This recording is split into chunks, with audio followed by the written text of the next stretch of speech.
Whatever you focus on before you go into meditation, whatever you're thinking about, is going to happen, okay? Or it's going to take your mind there.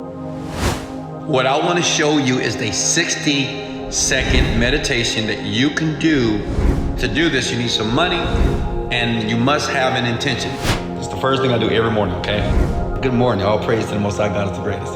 I give all praise to the Most High, and I just share what I'm grateful for.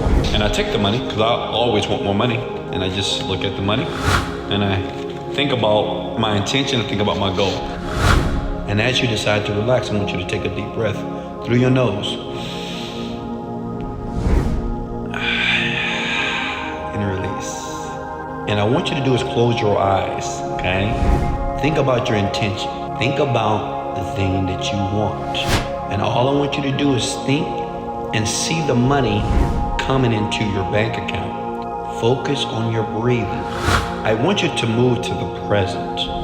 How does your dream look? How does your dream feel as if it's accomplished now? You're gonna find yourself feeling more peaceful. You're gonna find yourself, your intuition rising. You're gonna find your vibration rising. Hey, much love, this is Wesley. $1 billion virgin, let's go.